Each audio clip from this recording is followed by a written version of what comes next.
I think one thing that many people are ignoring in terms of Brexit negotiations is basically the role of America and potential future trade deals. So yes, you can have no deal with Europe, right? That's painful, very painful. How do you offset that? Well, we've got to deal with Japan, right? Okay, we've got to deal with Korea, South Korea. But we need a deal probably with America, and probably with various other partners that are in the leaning direction of America. And so what would be the major thing in the way? Well, obviously it's Biden.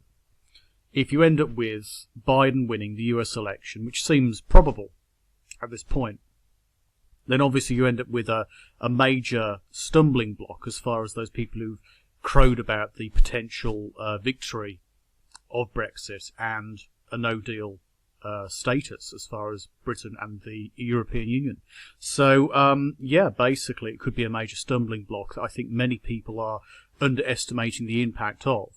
That when you end up with an issue in terms of trade between Britain and the EU, because you're not getting a deal and you can't get the right deal, you can't get the deal you want, then you end up with the problem of, well, how do you replace that? How do you deal with that? And it's like, well, look to America.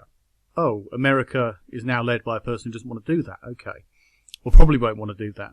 Or might give a deal, but it won't be so sweet. Well,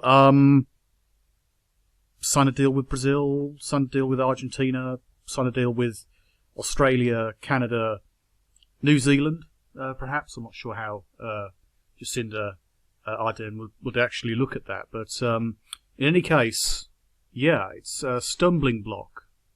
Any form of, future potential deals as far as, the post-Brexit era, when it comes down to the United States, because the United States is obviously the biggest player on the world stage, and to offset the effect of not actually having a good new deal, or a deal of any kind, really, because we don't actually have a deal with America presently. Europe doesn't have a deal with America presently as such.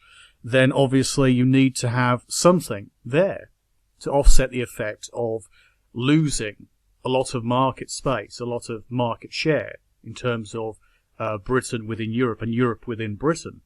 So having something else to fill that void is a massive priority, of course.